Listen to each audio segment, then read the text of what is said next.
Porto is the second largest city of Portugal after Lisbon. Located along the coast of River Douro, Porto offers combinations of historical structures, gardens, and riverfront, and has millions of visitors every year. It is also called a Porto, which means the port or the harbor. Let's begin our day in this beautiful city of Portugal.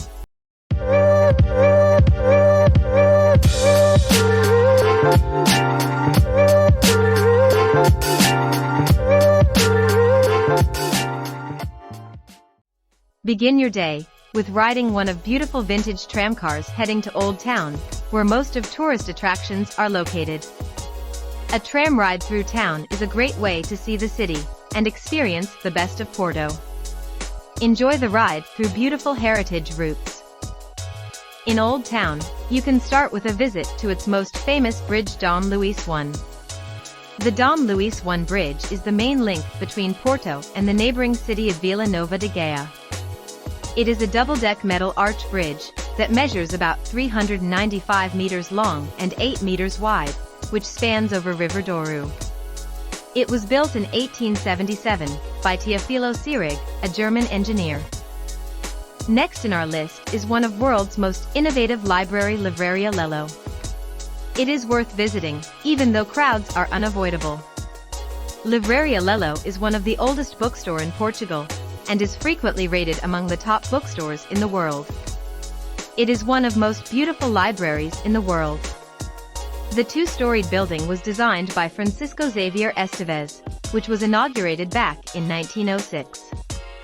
The building's exterior has a mixed architectural suggesting Neo-Gothic and Art Nouveau elements, and in the interior, implied Art Deco elements. Following in our list is Sé de Porto. It is the oldest cathedral and most important religious monument in Porto.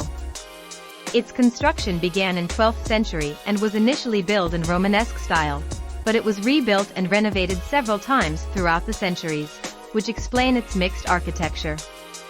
The major change took place in 18th century, when most of its exterior was modified in Baroque style. The cathedral sits on a square with a column in the middle, and also offers impressive views over the city, the Douro River and the wine cellars on the waterfront. Next visit-worthy cathedral is Igreja de Sao Francisco, which is only Gothic church of the city, located in parish of São Nicolau. Its construction dates back to 14th century, but underwent renovations many times. As a result, the monument today is collage of different styles created over time. The altarpieces of church is most impressive part. Made with Brazilian woods and covered with golden leaves, it is appealing to eyes.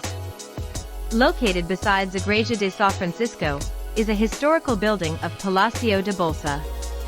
It is an example of beautiful and rich architecture of Porto.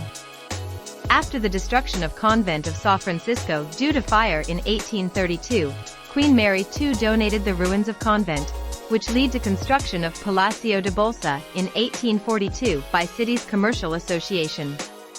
The construction of palace was mostly completed in 1850, with interior finished only in 1910. It is built in neoclassic style and involved several different artists.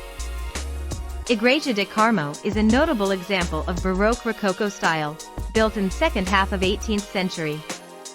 Interior of the church stands out due to its excellent gilded carvings and oil paintings, that represents religious secular art on its altars.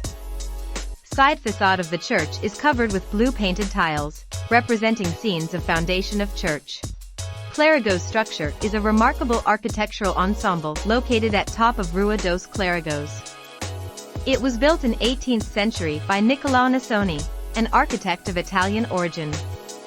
The church is an example of late Baroque style. The interior of the church is made of granite and marble, covered with Baroque carvings. However, the structure stands out due to Torre dos Clerigos, which is made of granite and is the highest tower in Porto, mounted with clock.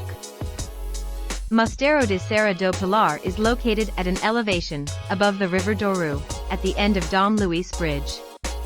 Its construction began in 16th century and it took almost 72 years to complete fully due to lack of funds and some political disturbance.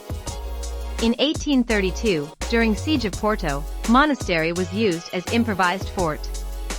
After that, it was also used as military barrack at beginning of 20th century. Its structure was updated multiple times with latest reconstruction in 19th century. The front of Mosteiro is a viewpoint with magnificent view of Porto and River Douro.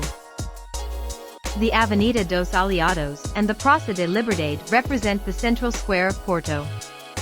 Crowned by the City Hall building, it is one of the great tourist attractions of the city, and one of the main areas which you will come across during your visit. Apart from historical structures, Porto is known for its most famous port wine, which is one of Portugal's major export. It is a fortified wine produced in Douro Valley. Douro Valley is listed as World Heritage Site, and Valley's vineyards are the oldest distinguished wine region in the world. It is also home to centuries-old traditional cellars. You can visit Douro Valley by train as well as by boat, with some amazing sceneries on the way. You can also visit Douro Museum in Paço de Régua region, which provides different perspective on the region and wine growing. After a long day touring city, Cais de Ribeira is where you can relax and enjoy some amazing food. It is basically the riverfront of Douro River, which is postcard Porto, taking in the whole spectacular sweep of the city, from Ribeira's pastel houses stacked like Lego bricks to the flat-bottomed boats once used to transport port wine from the Douro. The place is most lively, beautiful, picturesque and colorful area in Porto. Additionally, there are many port wine houses, where you can enjoy fine wine of Porto. Finally, the city has a vibrant and super fun nightlife.